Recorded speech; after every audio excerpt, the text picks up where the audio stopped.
how you've learned to be creative on the business side of your music as an independent artist. Yeah, for sure. That's a good question. I think before you get into any of that, you need to have at least a good understanding, write it down. Who are you? What do you do? Things like that. But once you figure that out, I think it's just about understanding your personality and like what can you leverage in your life to help people understand like who you are and kind of get your message across.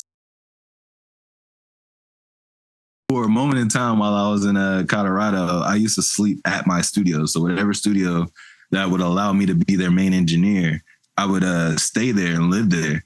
And like my posts may indicate like, oh, he was flashy. He had all of this and all of that. Yeah. But at the end of the day, it's like I'm over here sleeping on the couch that whenever y'all come in and want to record. Like that's where I've had to spend my nights and stuff like that. So like see like the grind and stuff like that, it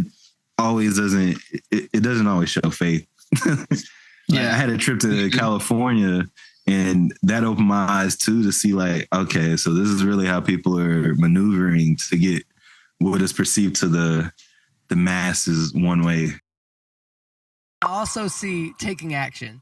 And if I could pull anything out of your story right off the bat, it's using yourself to find the resources and find the skills that you need to do what you're going after.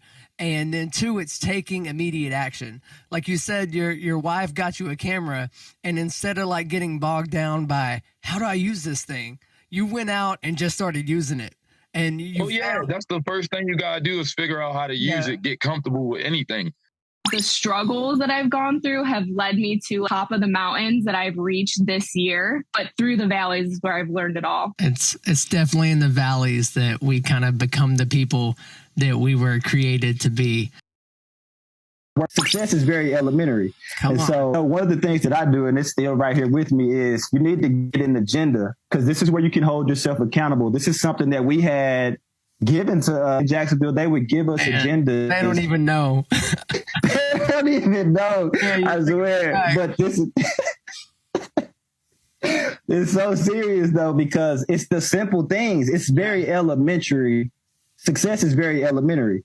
So you have to take those same approaches. And so you have to hold yourself accountable. And so one simple thing is that I would say is write down your plan so that even if you miss, you know where you missed and you can hold yourself accountable. And it's basically like in sports, we have film that we can run back and like the film don't lie. You know what I'm saying? The film don't lie. So you get to see what you did and what you didn't do. And I've gotten through a lot of things, but that doesn't mean I dealt with it. Getting through it is the easy part. Pushing it aside, easy. And I've gotten through a lot of things, but that doesn't mean I dealt with it. Getting through it is the easy part. Pushing it aside, easy.